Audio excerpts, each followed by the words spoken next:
bersama saya Dr. Faidon Lumbantoruan. Pada video kali ini kita akan membahas tips kecil untuk mengetahui makanan apa yang berbahaya bagi penderita asam urat. Baik, sebelum saya mulai, izinkan saya menyapa Anda. Assalamualaikum, Namo Buddhaya, Om Swastiastu, Shalom Haleluya, Beshem Yesua Hamasya, salam kebajikan, Rahayu. Baik, ketika berbicara asam urat mungkin yang memberikan perhatian adalah Anda yang sudah terlanjur kena ya. Tapi dalam video ini kita mau membahas 5 topik tentang asam urat. Saya akan buat singkat aja. Pertama, asam urat itu apa? Kedua, bagaimana proses terbentuknya? Ketiga, kalau udah kena apa yang harus dilakukan? Kemudian apa yang harus dihindari dan apa yang harusnya kita makan? Ya, oke. Baik, yang pertama adalah asam urat itu adalah kristal molekul hasil pengolahan makanan yang mengandung asam amino purin. Ya, jadi sisanya protein itu, jadi protein itu begini ilustrasinya. Protein itu bayangkan tembok.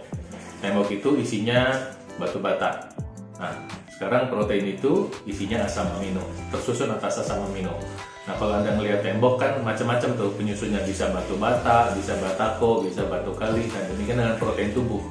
Misalnya protein kulit beda dengan protein otot, beda dengan protein penyusun jeroan. Nah, itu isinya macam-macam, namanya asam amino. Nah, salah satu asam aminonya namanya purin. Nah, purin itu nanti kemudian dipakai dan ampasnya atau sisanya, salah satu sisanya namanya asam urat. Asam urat ini bentuknya seperti kristal atau seperti pasir lah, bayangkan pasir yang sangat kecil. Kalau ampasnya kebanyakan, nanti bisa numpuk. Kenapa kebanyakan? Nggak kebuang. Asam urat ini harusnya dibuang. Dibuangnya lewat mana? 70% lewat urin, ya, lewat ginjal. Di ginjal menyaring terus dibuang lewat ginjal, 30% lewat feses atau lewat ya. Nah, ketika nggak kebuang, nanti si kristal itu numpuk pelan-pelan, ya, pelan-pelan numpuk.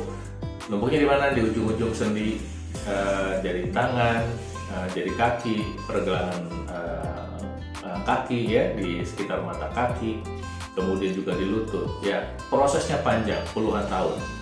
Nah, jadi nanti juga kan akan aneh kan, misalnya gini, dilarang makan jeroan, tapi kenapa dulu apa-apa, dulu nggak kenapa-kenapa, sekarang apa-apa. Nggak boleh makan sarden, dulu makan sarden nggak apa-apa, sekarang apa-apa. Kok bisa begitu? Karena prosesnya panjang, puluhan tahun. Pola hidupnya tidak sehat itu panjang, bukan cuman Anda makan sekarang besok kena asam urat, nggak bakal. Fungsi ginjal juga ketika sudah kurang, maka nggak bisa memfilter dengan baik. Jadi bukan nyalahin makanannya, ini ada sesuatu proses yang panjang yang harusnya Anda tahu.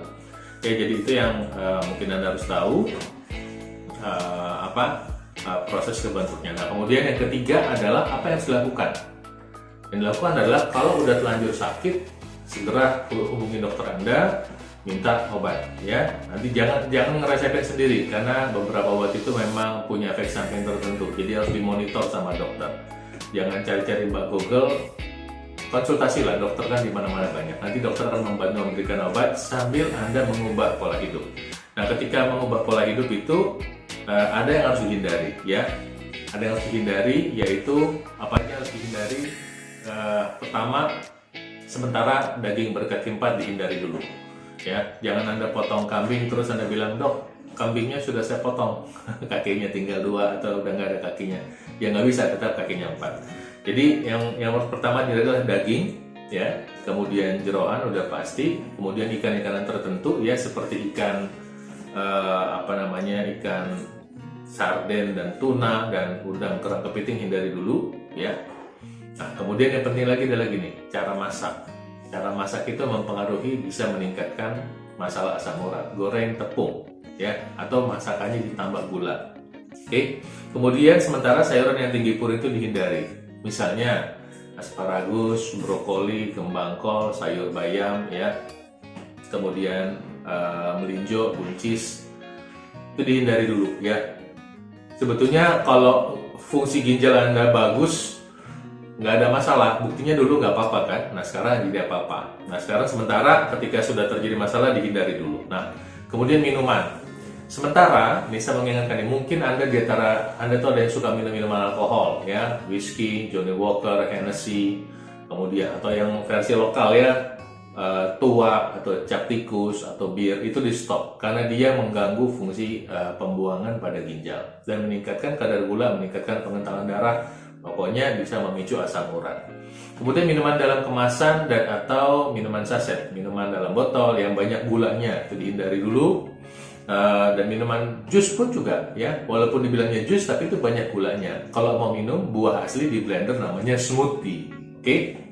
Nah, jadi udah keempat ya, itu yang harusnya dihindari. Sekarang yang kelima adalah apa yang harusnya dimakan. Yang dimakan adalah karbohidrat kompleks, sumber-sumber karbohidrat kompleks, ya nasi merah, ubi, singkong, jagung ya. Kemudian sumber proteinnya sebaiknya dari unggas. Ingat dengan cara masak ya, kalau bisa makanan rumahan deh. Ya, kalau makanan Anda beli di tempat makan komersial atau di warung atau dimanapun, itu seringkali adalah mungkin pengolahannya tidak sesehat yang kita duga, gitu ya, mungkin.